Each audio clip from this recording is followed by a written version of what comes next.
Kabut pagi menyelimuti lereng Gunung Lawu ketika Aruna Santika menatap naskah tua yang baru saja tiba di mejanya. Naskah itu berbau tanah dan dupa, dibungkus kain mori berwarna coklat tua. Di pojoknya tertera tulisan tangan halus, Sabda Sing Durung Kaleksanan Sabdo Palon. Aruna tertegun. Seumur hidupnya meneliti teks kuno Jawa, belum pernah ia menemukan manuskrip dengan getaran seaneh ini. Saat disentuh, permukaannya hangat, seolah menyimpan denyut kehidupan. Aruna bekerja di Museum Budaya Nusantara Yogyakarta. Sudah bertahun-tahun ia meneliti peninggalan Majapahit, mencoba menguraikan jejak antara sejarah dan mitos. Namun kali ini, rasa penasaran bercampur gelisah. Siapa yang mengirim naskah itu? Tidak ada alamat, hanya cap lilin berbentuk trisula dan bunga teratai. Di bawahnya tertulis satu kalimat. Temui Ki Wasesa di Watuangi, Lawu Kidul. Sore itu, ia memanggil Ratih, rekan kerjanya yang ahli antropologi budaya. Ratih, perempuan berwajah lembut dan pandangan tajam, memandangi naskah itu dengan penuh rasa hormat. Ini bukan sekadar naskah, Aruna. Ini panggilan, ujarnya lirih. Panggilan. Aruna tersenyum miring. Kau tahu aku tidak percaya hal mistik. Percaya atau tidak, jawab Ratih tenang. Sabdo Palon tak menunggu keyakinanmu. Ia menunggu waktu. Beberapa hari kemudian, Aruna dan Ratih menempuh perjalanan menuju lereng selatan Gunung Lawu. Jalan berkelok melewati hutan pinus, udara dingin menggigit, dan kabut menutup pandangan. Desa Watuangi muncul di kejauhan, sebuah dusun kecil dengan rumah-rumah kayu, diapit sawah dan aliran sungai jernih. Penduduknya menyapa dengan sopan, tapi tatapan mereka seolah mengenali sesuatu dari Aruna. Malam pertama di Watuangi, Aruna bermimpi. Ia melihat siluet seorang lelaki tua bersorban putih berdiri di tengah api unggun, memegang tongkat panjang dari bambu petung. Suaranya bergema dalam kegelapan. Sira sing digerakake wektu, kang nyambung tali sing pedhot. Kaulah yang digerakkan waktu untuk menyambung tali yang terputus. Aruna terbangun dengan dada berdebar. Di luar, suara gamelan samar terdengar dari kejauhan, seolah mengalun dari balik gunung. Ratih yang tidur di sebelahnya juga terbangun, menatap cemas. Kau mendengarnya juga? Tanya Ratih. Aruna mengangguk pelan. Keesokan harinya mereka menemui Ki Wasesa, sesepuh desa yang namanya tertera di surat. Lelaki sepuh berambut putih itu duduk di beranda rumah panggung, ditemani dupa dan kendi berisi air. Tatapannya dalam, menembus seperti membaca pikiran. Jadi naskah itu sudah sampai padamu, katanya. Itu bukan naskah biasa, Nak Aruna. Itu wasiat yang belum sempat disampaikan oleh Sabdo Palon sebelum lenyap di Lawu. Aruna mengeluarkan naskah dari tasnya, memperlihatkannya dengan hati-hati. Ki Wasesa menyentuhnya pelan, lalu tersenyum samar. Waktunya sudah tiba. Ramalan itu akan menemukan penafsirnya sendiri. Tapi hati-hati, kebenaran yang dicari tak selalu membawa ketenangan. Petang menjelang, langit di atas Lawu berwarna merah tua. Aruna berdiri menatap puncak gunung yang diselimuti kabut, merasakan sesuatu bergetar di dalam dirinya. Entah kenapa, naskah itu terasa memanggil. Di udara yang dingin dan sunyi, terdengar lagi gema suara halus. Sira bakal weruh, nalika sejatining Nusantara tangi saka turune. Kau akan menyaksikan saat Nusantara sejati terbangun dari tidurnya. Dan tanpa sadar, langkah pertama menuju ramalan Sabdo Palon telah ia mulai. Desa di kaki Gunung Lawu. Angin sore dari lereng Lawu berhembus pelan, membawa aroma tanah basah dan bunga kenanga. Desa Watuangi tampak tenang di bawah cahaya matahari yang mulai meredup. Namun di balik ketenangan itu, Aruna merasakan sesuatu yang sulit dijelaskan, seolah setiap desir angin membawa bisikan masa lalu yang tak pernah benar-benar mati. Ki Wasesa menuntun Aruna dan Ratih menyusuri jalan batu menuju tepi sungai. Desa ini sudah ada sejak masa Majapahit, katanya sambil menatap air yang mengalir tenang. Banyak yang tak tahu, tapi di bawah batu-batu itu ada lorong tua, sisa tempat bertapa para empu dan penunggu Lawu. Aruna mendengarkan dengan penuh perhatian, Walau dalam pikirannya ia masih berusaha menolak hal-hal yang tak bisa dijelaskan secara logika. Lorong bawah tanah? Untuk apa? Tanyanya. Ki Wasesa tersenyum samar. Untuk menyembunyikan rahasia. Dulu, Sabdo Palon sering datang ke sini. Katanya, tempat ini akan menjadi titik kebangkitan bila manusia lupa pada jati dirinya. Ratih memandang sekeliling. Anak-anak desa berlarian di halaman rumah. Perempuan menumbuk padi, sementara dari kejauhan terdengar tabuhan kendang yang ritmis. Mereka sedang bersiap untuk malam Jumat Kliwon, ujar Ki Wasesa pelan. Nanti malam, desa ini akan menggelar ritual tirakatan warana, penghormatan untuk leluhur Lawu. Kalian boleh ikut, tapi jangan menyela doa mereka. Menjelang malam, langit gelap tanpa bulan. Hanya cahaya obor dan aroma kemenyan yang menembus dinginnya udara pegunungan. Di tengah lapangan desa, lingkaran batu besar dikelilingi penduduk yang mengenakan kain lurik dan ikat kepala hitam. Ki Wasesa berdiri di tengah lingkaran, membawa kendi tanah liat dan segenggam bunga setaman. Ia berucap dalam bahasa Jawa kuno, suaranya dalam dan bergetar. Sembah kaula marang Sang Hyang Wening, kang limputi jagat lan sukma. Saking pepeteng, kaula nyuwun pepadhang. Doa itu terasa menggema jauh melampaui desa, seolah mencapai langit Lawu yang tertutup awan. Aruna berdiri di tepi lingkaran, mencatat dengan senter kecil dan buku catatan lapangan. Namun tiba-tiba, angin kencang bertiup dari arah gunung. Obor bergetar, beberapa padam, dan suara gamelan dari kejauhan berhenti mendadak. Suara lirih terdengar di telinga Aruna, bukan dari manusia, melainkan dari dalam pikirannya. Kowe durung percaya, nanging sukmamu wis tangi. Kau belum percaya, tapi jiwamu sudah terbangun. Aruna menoleh cepat, tapi tak ada siapapun di belakangnya. Ratih menatapnya cemas. Kau pucat, katanya. Aku hanya merasa aneh, jawab Aruna, menahan napas. Ritual berlanjut. Ki Wasesa menaburkan bunga ke arah timur, barat, selatan, dan utara. Inilah penjuru Lawu, katanya lantang. 4 arah yang dijaga 4 bayangan Majapahit. Tiba-tiba dari arah selatan terdengar gemuruh halus seperti tanah bergetar. Seorang lelaki tua berteriak, "Tanda iki wis metu, Ki. Tanda Lawu nyenyet maneh." Tandanya sudah muncul, Ki. Gunung Lawu bergetar lagi. Ki Wasesa menatap ke puncak gunung yang mulai tertutup kabut. Waktu mendekat, katanya lirih. Sabdo Palon lagi-lagi memberi isyarat. Setelah upacara selesai, Aruna dan Ratih duduk di serambi rumah bambu, ditemani teh panas dan cahaya lampu minyak. Hening. Hanya suara jangkrik dan desir angin. Ratih berkata pelan, "Tadi saat angin datang, aku melihat bayangan putih di atas batu besar." "Bayangan?" tanya Aruna. "Ya, seperti sosok berjubah. Aku kira halusinasi, tapi Ki Wasesa juga melihatnya." Aruna mengusap wajahnya. "Aku bukan orang yang mudah percaya, Ratih.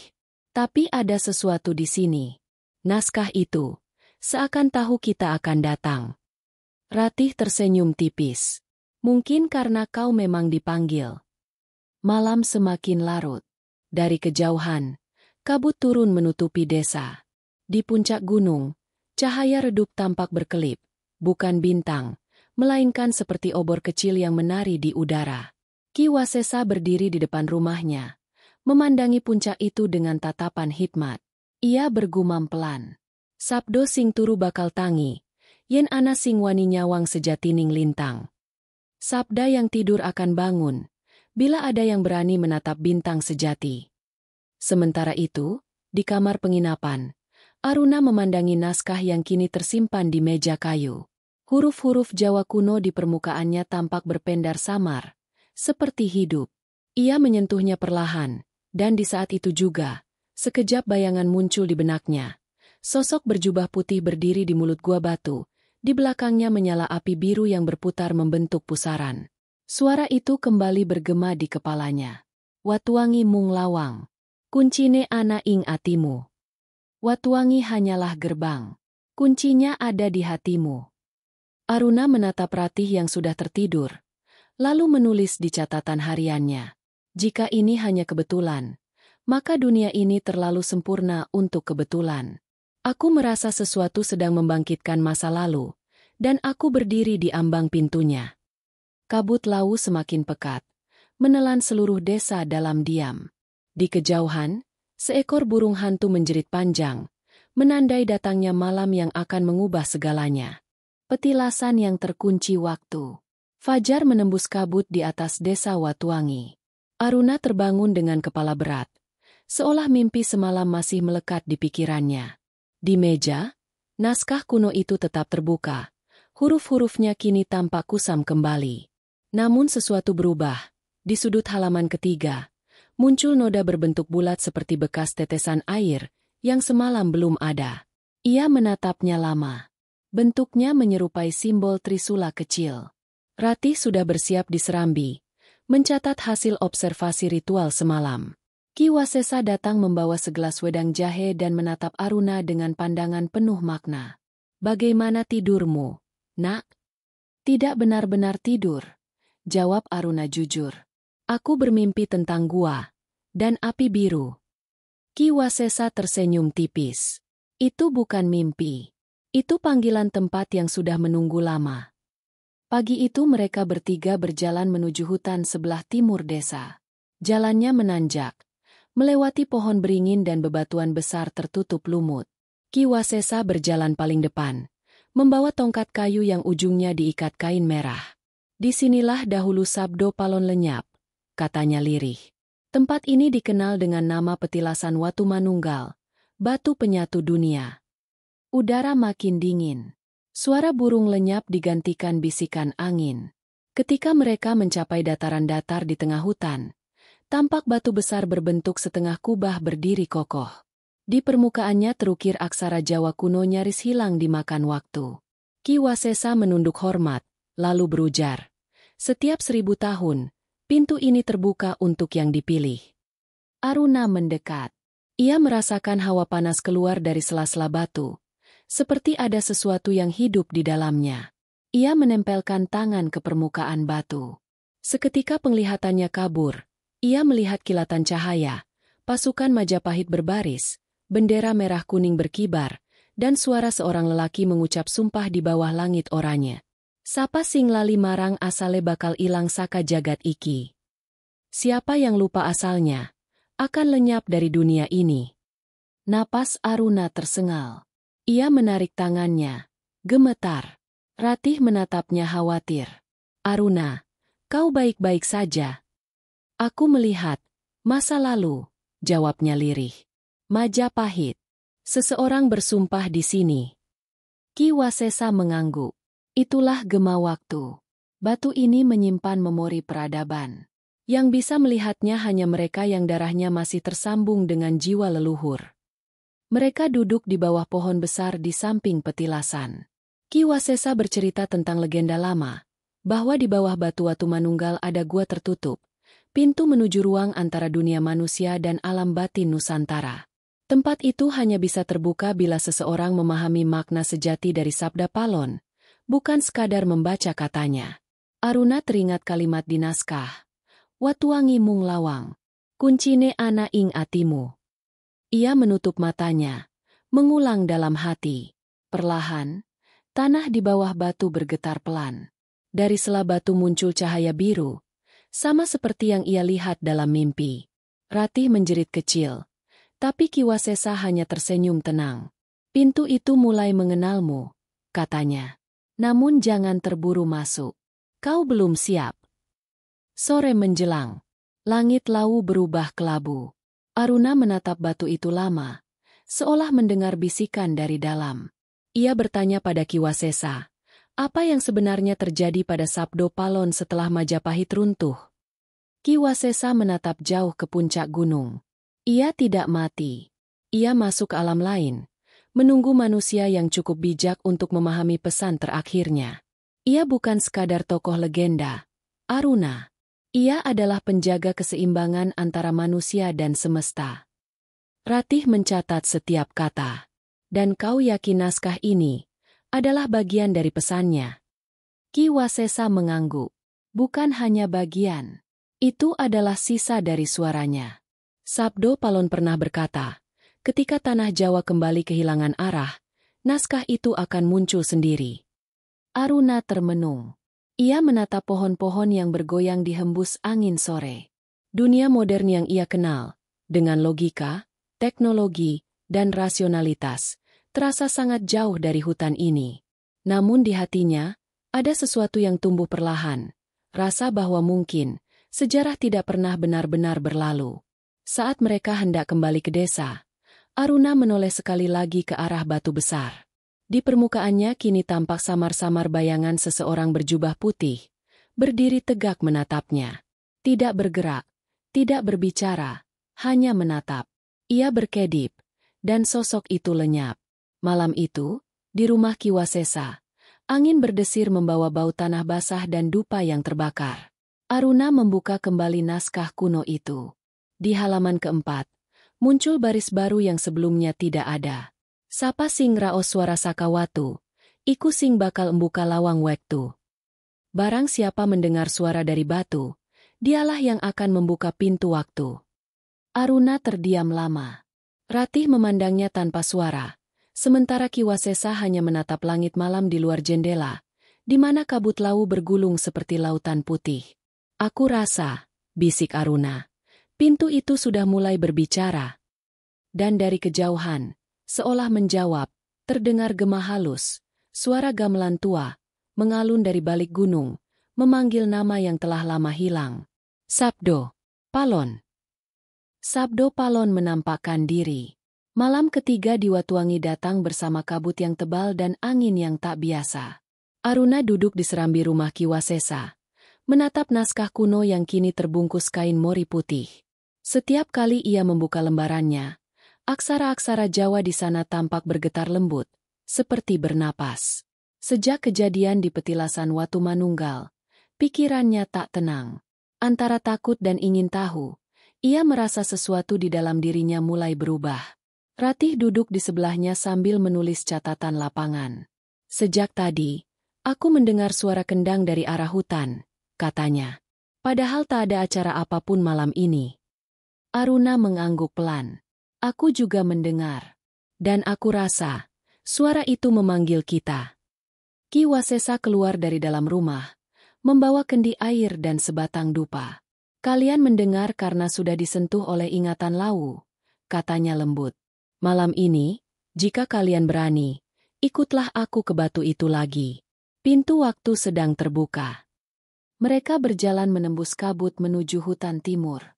Suara kendang dan suling semakin jelas, berpadu dengan desir angin. Cahaya biru samar muncul di sela pepohonan. Di tengah kabut, tampak bayangan batu Watu Manunggal, kini berpendar lembut seperti bara yang diselimuti kabut. Ki Wasesa berlutut, menancapkan dupa ke tanah. Sembah sujud kaula marang Sang Hyang Agung, kaula nyuwun pepadang kanggo anak jagat. Suaranya bergema, lalu hening. Dupa mengepul ke udara, membentuk pusaran kecil di atas batu. Tiba-tiba angin berhenti. Hutan sunyi, begitu sunyi hingga detak jantung sendiri terdengar keras. Ratih menggenggam tangan Aruna, tubuhnya gemetar. Dari pusaran asap itu, perlahan muncul siluet seorang lelaki berjubah putih, tinggi dan berwajah teduh, dengan sorban berwarna perak yang melingkari kepalanya. Matanya memantulkan cahaya lembut, namun menembus jauh ke dalam sukma. Ki Wasesa menunduk dalam-dalam. Hyang Sabdo Palon, bisiknya. Aruna membeku. Sosok itu menatapnya lama, lalu berbicara dengan suara yang seolah datang dari segala arah. Wektu wis muter sepisan maneh. Jagatmu wis adoh saka sejatining urip. Waktu telah berputar sekali lagi. Dunia kalian telah jauh dari hakikat kehidupan. Suara itu tak hanya terdengar di telinga. Ia merasuk langsung ke dalam dada Aruna. Pandangannya kabur, dan dalam sekejap, dunia di sekelilingnya berubah. Ia tidak lagi berdiri di hutan, melainkan di sebuah dataran luas dengan langit merah keemasan. Di hadapannya, berdiri pasukan Majapahit berbaris dalam formasi sempurna. Gamelan bertalu, dan seorang raja muda bersorban emas mengangkat tangan ke langit. Iki donga pungkasan Majapahit. Yen kegelapan nyelap jagat, sabda bakal bali ngelingake manungsa. Ini doa terakhir Majapahit. Bila kegelapan meliputi dunia, sabda akan kembali mengingatkan manusia. Aruna menatap sosok berjubah putih yang berdiri di samping raja itu. Ia mengenali wajahnya, Sabdo Palon. Sosok itu menoleh kepadanya dan tersenyum lembut. Kowe, Aruna, sing wis digerakake wektu. Aja wedi. Sing ilang bakal balien manungsa eling sapa sejatine. Kau, Aruna, yang digerakkan oleh waktu. Jangan takut. Yang hilang akan kembali jika manusia ingat siapa dirinya. Cahaya menyilaukan, dan Aruna tersentak kembali ke dunia nyata. Ia terduduk di tanah, napas tersengal.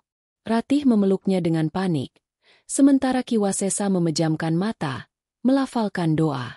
Sosok Sabdo Palon masih berdiri di depan batu, namun kini tampak mulai memudar. Aruna berusaha berbicara, suaranya bergetar. Apa maksudmu? Yang hilang akan kembali? Sabdo Palon menatapnya. Suaranya menggema lembut. Nusantara ora mati. Mung turu. Yen sing nyawang wis tangi. Jagat bakal padang maneh. Nusantara tidak mati. Hanya tertidur.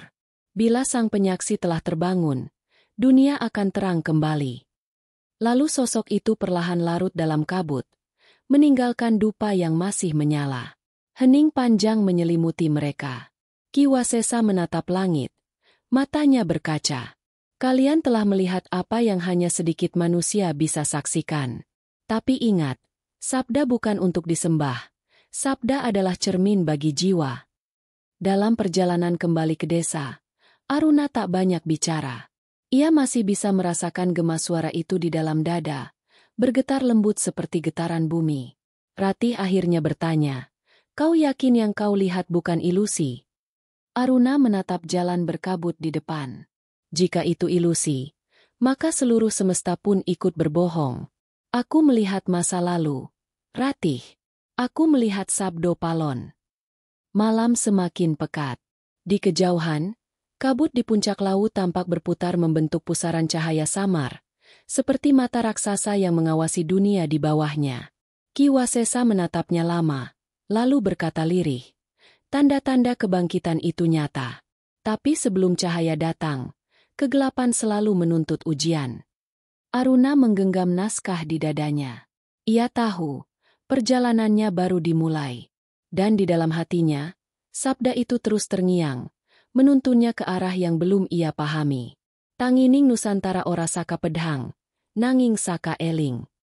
Kebangkitan Nusantara bukan dari pedang, melainkan dari kesadaran. Dan di malam lau yang sepi itu, untuk pertama kalinya, Aruna merasakan bahwa sejarah bukan sekadar cerita masa lalu. Ia hidup, bernafas, dan menantinya untuk membangunkan yang tertidur. Raden Surya, ksatria penjaga wasiat. Malam di Watuangi terasa panjang setelah perjumpaan itu. Aruna hampir tak bisa tidur.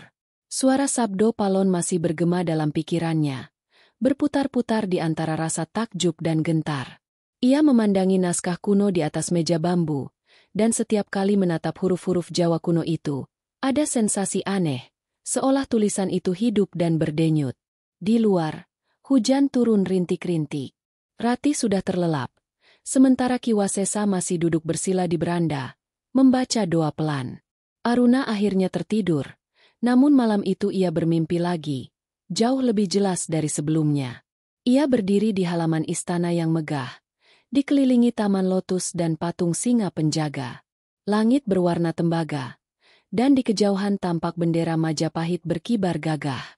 Dari balik gerbang, muncul seorang ksatria berzirah emas, dengan tombak panjang di tangannya. Wajahnya muda namun matanya setua batu purba, dalam dan penuh keyakinan. "Aku Raden Surya, Panglima Majapahit terakhir yang bersumpah menjaga wasiat Sabdo Palon," katanya dengan suara lantang. "Kau, Aruna Santika, telah dipilih oleh waktu untuk meneruskan tugas itu." Aruna tertegun. "Tugas apa?" "Menjaga keseimbangan. Dunia manusia telah jauh dari tatanan leluhur.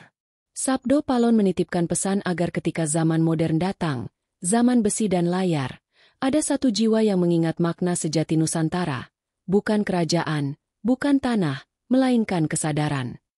Tiba-tiba langit bergetar, dan di balik istana muncul bayangan besar berupa sosok raksasa berwarna hitam dengan mata merah menyala. Raden Surya menghunus tombaknya. Itulah bayangan kali, kegelapan yang lahir dari lupa, katanya. Setiap kali manusia terpisah dari alam, bayangan itu tumbuh. Dan kini, ia sudah menyelimuti jagat. Aruna berusaha berlari, tapi tubuhnya tak bisa digerakkan. Raksasa itu mengulurkan tangan, dan seketika dunia di sekelilingnya runtuh. Istana pecah, bendera terbakar, taman menjadi padang tandus. Di tengah kehancuran itu, Raden Surya menatapnya tajam. "Ingatlah, Aruna," katanya dengan napas berat. "Sabda bukan warisan darah, melainkan panggilan jiwa. Jika kau ingin membuka kebenaran Sabdo Palon, kau harus menyatukan 3 kunci: naskah, batu watu manunggal, dan saka cahya lawu. Hanya dengan itu waktu akan terbuka." Aruna tersentak bangun. Tubuhnya basah oleh keringat. Hujan di luar telah berhenti, tapi suara petir masih bergemuruh jauh di gunung. Ia melihat jam. Pukul 3 dini hari. Ia menulis cepat di buku catatannya.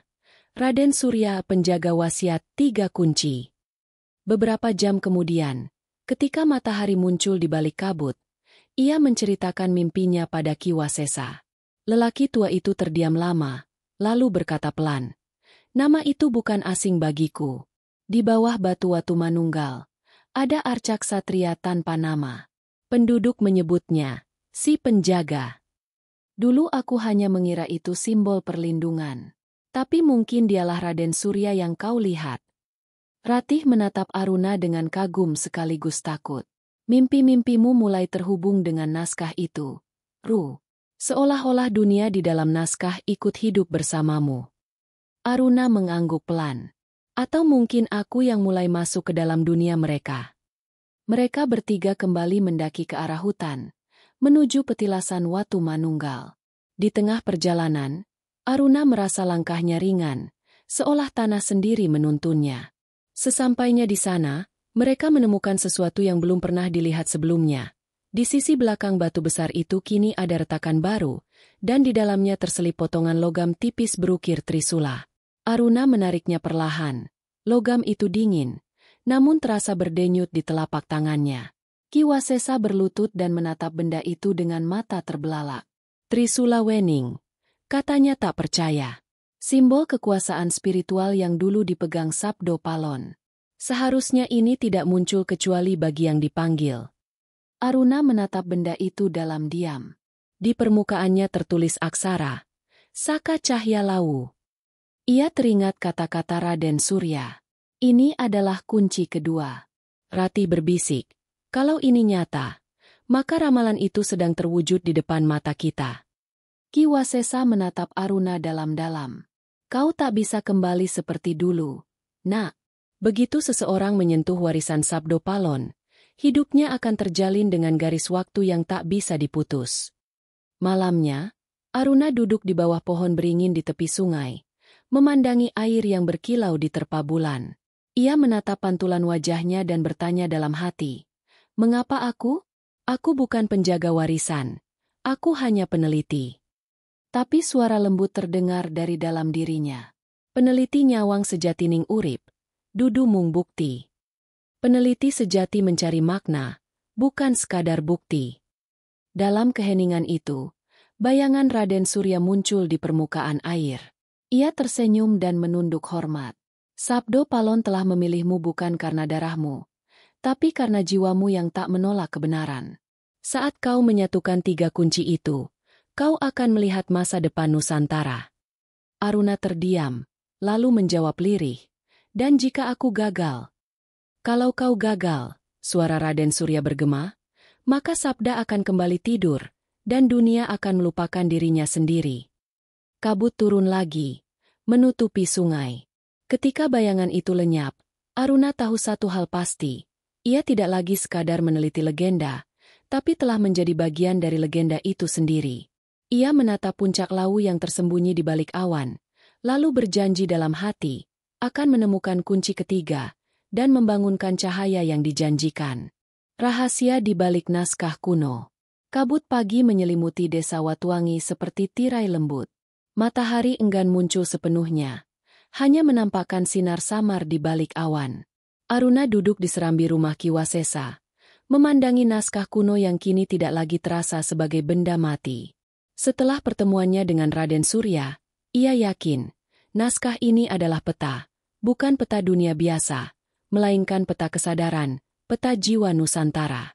Ratih datang membawa beberapa kertas lebar, hasil salinan naskah yang ia buat semalam. "Lihat ini," katanya, menunjuk satu baris aksara halus. "Awalnya aku pikir ini puisi, tapi setelah kubaca berulang, ini mirip penunjuk arah. Ada 4 simbol, trisula, matahari, naga, dan bunga teratai." Aruna mendekat, menelusuri ukiran dengan ujung jarinya. "Trisula, itu kunci kedua, Saka Cahya Lawu," gumamnya. Ki Wasesa yang duduk bersila di pojokan mengangguk pelan. Matahari melambangkan pusat daya, naga adalah penjaga, dan teratai, lambang kesucian. Ini bukan sembarang simbol. Ini peta titik-titik energi tanah Jawa. Ratih membentangkan kertas lebar di lantai. Jika kita sejajarkan dengan peta Pulau Jawa modern, 4 simbol itu membentuk garis imajiner dari lereng Gunung Lawu ke barat, menyentuh situs kuno di tengah hutan, dan berakhir di satu tempat, di pantai selatan. Pantai selatan. Aruna menatapnya ragu. Apa hubungannya dengan Sabdo Palon? Ki Wasesa menatapnya lama. Sabdo Palon bukan hanya penjaga satu gunung. Nak, ia adalah suara bumi. Pantai selatan adalah gerbang terakhir, tempat laut dan langit bersatu, simbol penyatuan jiwa dan jagat. Aruna menatap naskah itu kembali. Aksara di baris ketiga tampak berpendar samar, seolah mengonfirmasi ucapan Ki Wasesa. Ia teringat pesan Raden Surya, 3 kunci. Naskah ini adalah kunci pertama. Saka Cahya Lawu telah ia temukan sebagai kunci kedua. Maka, kunci ketiga, yang terakhir, pasti berada di tempat yang ditunjuk naskah, titik pertemuan antara langit dan laut. Namun sebelum berangkat, sesuatu aneh terjadi.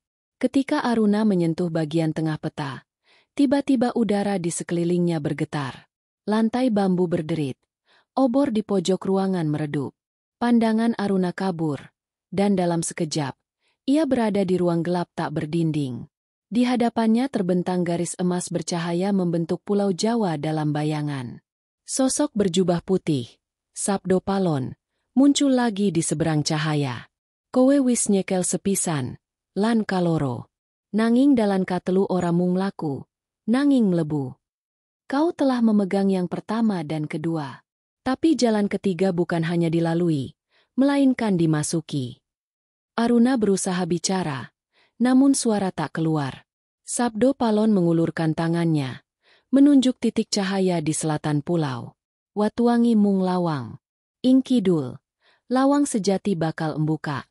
Nanging aja sembrana, amarga sing mlebu kudu ninggalake awake sing lawas. Watuangi hanyalah gerbang. Di selatan, pintu sejati akan terbuka. Tapi hati-hati, sebab yang masuk harus meninggalkan dirinya yang lama." Tiba-tiba cahaya meledak menjadi ribuan kilatan, dan Aruna kembali tersentak ke dunia nyata. Ratih mengguncang bahunya. "Panik. Aruna, kau pingsan beberapa detik."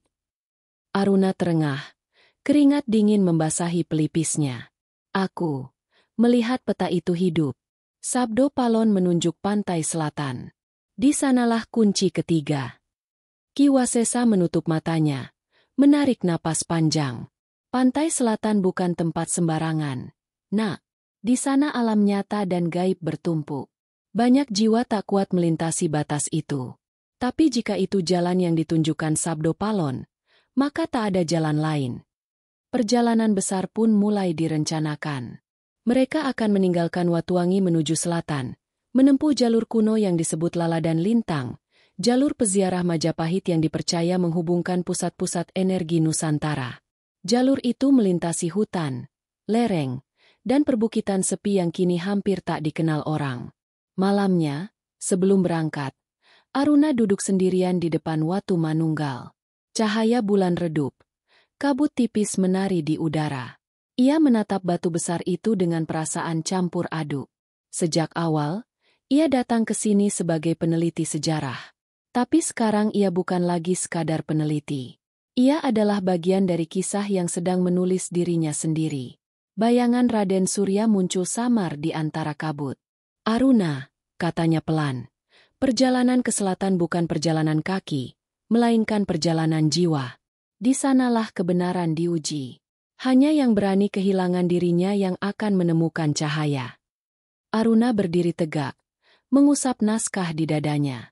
"Aku tidak tahu apakah aku cukup kuat," ujarnya lirih. Raden Surya tersenyum tipis. "Kekuatan tidak dicari, Aruna. Ia datang saat kau berhenti menyangkal takdirmu." Saat bayangan itu memudar, suara gamelan halus terdengar lagi dari puncak Lawu, seperti salam perpisahan dari tanah tua. Di kejauhan, cahaya biru menyala sebentar di atas batu, lalu padam. Pagi buta, mereka bertiga meninggalkan desa Watuangi. Ki Wasesa berjalan paling depan membawa tongkat dengan kain merah. Ratih menenteng tas peta dan buku, sementara Aruna menggenggam naskah erat di dadanya. Kabut menggantung rendah di jalan setapak, seolah menutup dunia lama yang mereka tinggalkan.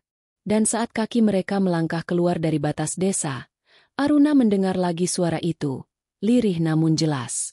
"Sapa wani ninggalake awake, bakal nemokake Nusantara sing tangi." Siapa yang berani meninggalkan dirinya, akan menemukan Nusantara yang bangkit. Ujian di alam gaib Nusantara. Perjalanan menuju pantai selatan membawa Aruna, Ratih, dan Ki Wasesa menembus hutan lebat. Jalan setapak yang hampir tertutup akar pohon dan semak. Kabut pagi masih bergelayut, menimbulkan bayangan samar yang seakan bergerak mengikuti mereka.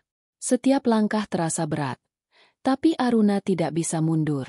Naskah di dadanya seperti bergetar, memberi arah, memberi semangat sekaligus memberi peringatan. "Ini bukan sekadar perjalanan fisik," bisik Ratih pelan, hampir pada dirinya sendiri. "Aku bisa merasakan sesuatu yang menunggu di depan." Aruna mengangguk, meski jantungnya berdebar. Sejak pertemuan dengan Sabdo Palon, ia merasa ada mata yang mengamati dari tempat tak terlihat, dan setiap detik perjalanan seolah menuntunnya ke dunia lain, dunia yang belum pernah disentuh manusia modern.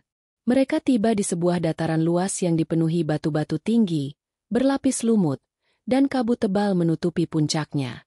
Ki Wasesa berhenti, menatap jauh ke arah gunung yang tampak semakin gelap. "Disinilah ujian pertama," katanya. "Alam gaib Nusantara.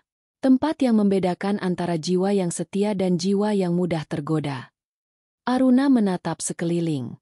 Suasana berubah secara drastis. Suara hutan hilang, digantikan bisikan lembut yang datang dari semua arah. Beberapa bisikan terdengar seperti permintaan bantuan, yang lain berisi ancaman halus. Ratih menutup telinga, gemetar. Aruna menarik napas panjang, mencoba menenangkan dirinya. Ia menyentuh naskah kuno dan membacakan mantra yang ia hafal dari simbol-simbolnya. "Sapa sing eling, bakal weruh. Sapa sing wedi, bakal kelangan. Siapa yang sadar, akan melihat. Siapa yang takut, akan kehilangan." Seketika kabut seolah menelan mereka. Dunia di sekitar berubah. Mereka kini berada di hutan purba yang penuh dengan pohon raksasa, akar menjalar seperti ular, dan cahaya biru redup menyinari jalan setapak. Aruna merasakan kehadiran roh-roh yang pernah hidup di tanah Jawa, dan di antara bayangan itu muncul sosok-sosok manusia kuno, petapa, ksatria, dan pemimpin desa yang menatap mereka dengan mata kosong namun menembus. "Ini bukan hanya ujian fisik," kata Ki Wasesa. "Kau akan menghadapi bayangan masa lalu manusia.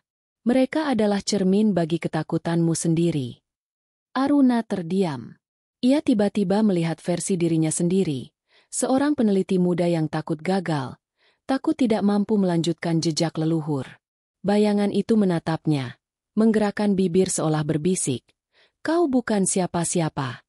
Kau tak pantas menyentuh warisan ini." Jantung Aruna berdebar kencang, tapi ia mengingat kata-kata Raden Surya. Perjalanan ketiga harus meninggalkan diri lama.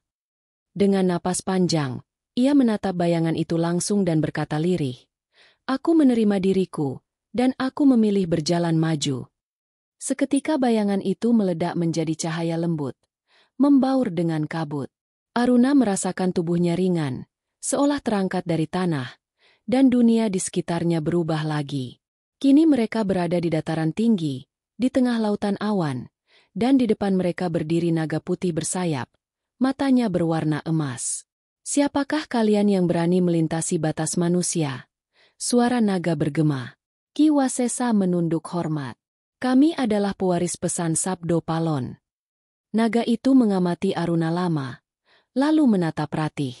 Kalian harus membuktikan kesetiaan, keberanian, dan kemurnian niat.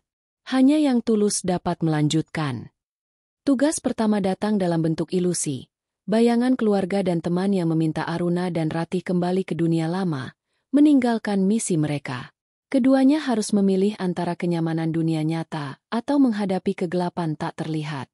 Aruna menatap Ratih, kemudian menatap ke puncak gunung di kejauhan. Ia menggenggam naskah erat. Kita tidak bisa mundur, katanya. Ini bukan hanya untuk kita. Ini untuk Nusantara. Ilusi itu pecah seperti kaca retak. Naga putih menunduk hormat, menyebarkan debu cahaya yang menembus kabut. Suara lembut terdengar lagi. Sapa wani ngadepi bayangan, bakal nemo kakek cahya sejati. Siapa yang berani menghadapi bayangan, akan menemukan cahaya sejati. Perjalanan mereka berlanjut melewati sungai berair jernih yang tak pernah kering, hutan yang sepi tapi penuh energi, dan batu-batu kuno yang seolah menyimpan ingatan leluhur. Aruna merasakan perubahan dalam dirinya, ketakutannya memudar, digantikan keberanian yang lahir dari pengakuan atas keterbatasan dan kemampuannya sendiri.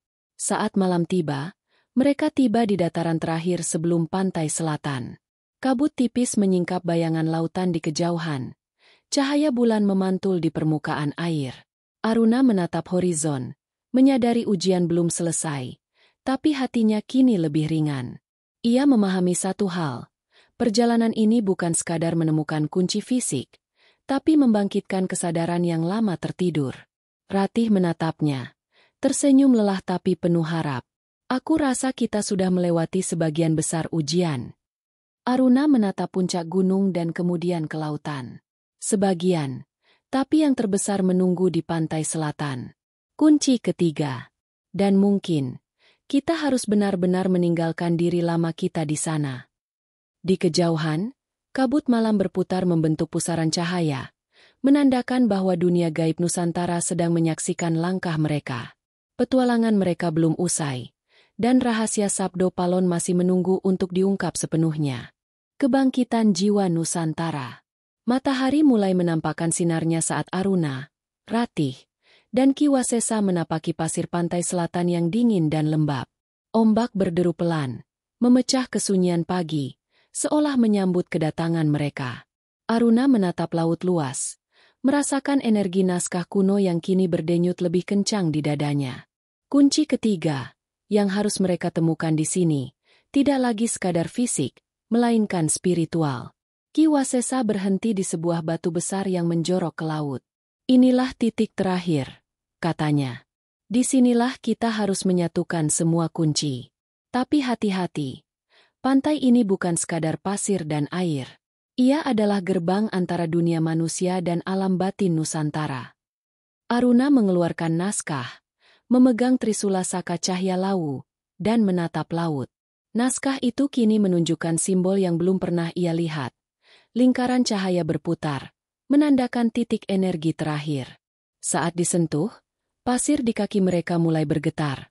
Ombak beriak membentuk pola yang sama seperti simbol naskah. Aruna menelan ludah, merasa getaran itu menembus jantungnya. Ini seperti menyatu dengan bumi, gumamnya. Ratih mengangguk, menatap bayangan mereka yang memantul di permukaan air. Terasa berbeda, lebih terang, lebih hidup. Ki Wasesa menutup mata, bersujud, membisikkan doa lama. Sangkan paraning dumadi, kawula nyuwun pepadhang. Tiba-tiba kabut tebal muncul dari laut, membentuk pusaran cahaya. Di tengah pusaran, sosok berjubah putih muncul lagi, Sabdo Palon. Aruna menunduk hormat. Sosok itu menatap Aruna lama, lalu berbicara. Sapa sing wis nyawiji karo telung kunci, bakal embuka padang Nusantara. Nanging sapa sing wedi, bakal kesasar ing pepeteng. Siapa yang telah bersatu dengan 3 kunci, akan membuka cahaya Nusantara. Tapi siapa yang takut, akan tersesat dalam kegelapan. Aruna merasakan rasa takut terakhir muncul. Bayangan kegagalannya membayangi. Ia menutup mata, menenangkan diri, dan membiarkan naskah, trisula, dan simbol pantai bersatu dalam tangannya. Perlahan, pasir di bawah kaki mereka bercahaya. Air laut berputar membentuk spiral cahaya, dan langit senja di atas mereka berubah menjadi merah keemasan dengan semburat ungu. Ratih menggenggam tangan Aruna. Ini, energi leluhur, bisiknya. Aku bisa merasakannya. Aruna mengangguk. Matanya memandangi pusaran cahaya. Suara gamelan halus terdengar lagi, mengalun dari laut, dari batu, dari seluruh penjuru alam. Getarannya masuk ke hati mereka, membuka ingatan lama yang terkubur. Peradaban, ritual, doa, dan pengorbanan nenek moyang Nusantara.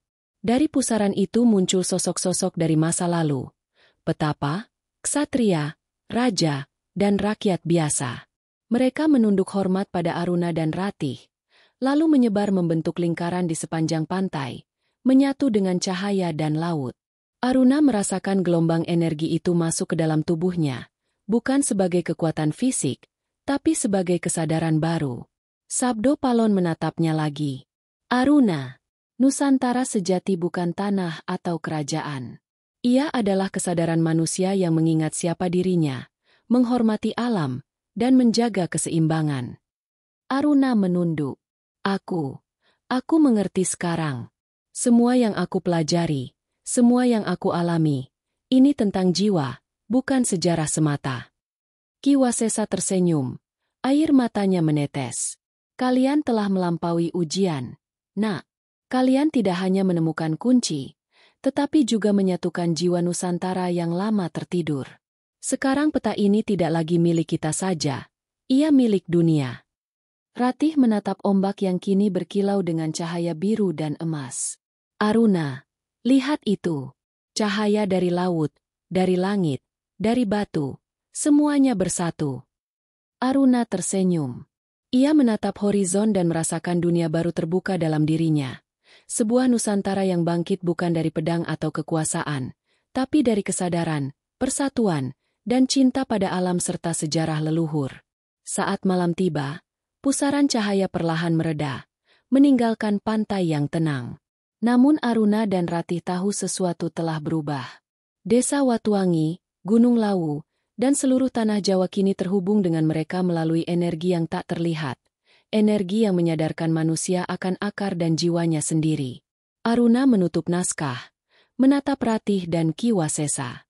Perjalanan ini belum berakhir, tapi aku merasa cahaya itu sudah mulai menyala.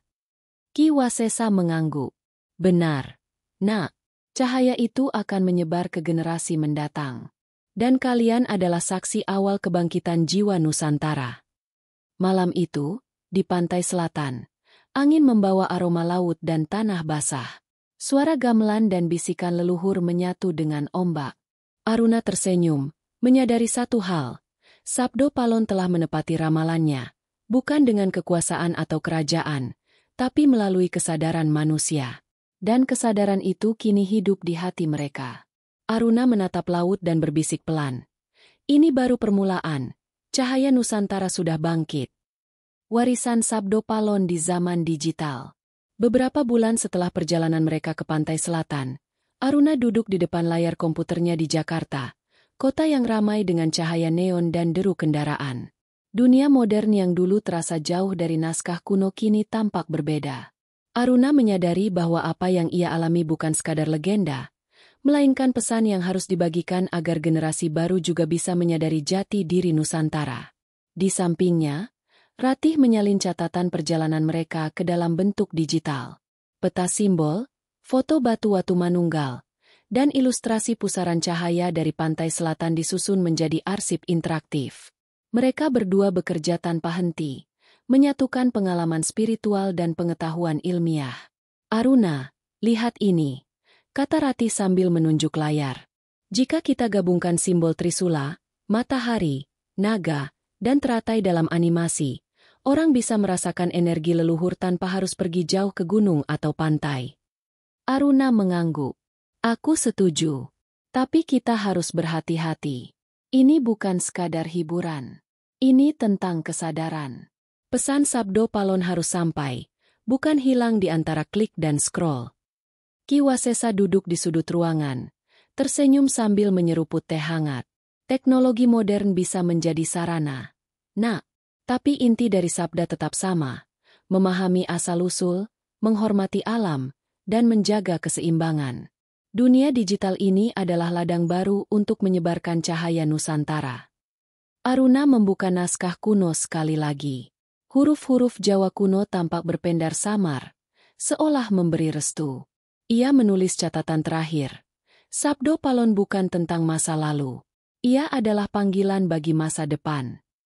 Mereka memutuskan untuk membuat portal edukasi digital, menggabungkan animasi simbol, cerita rakyat, peta energi Nusantara, dan rekaman pengalaman spiritual mereka.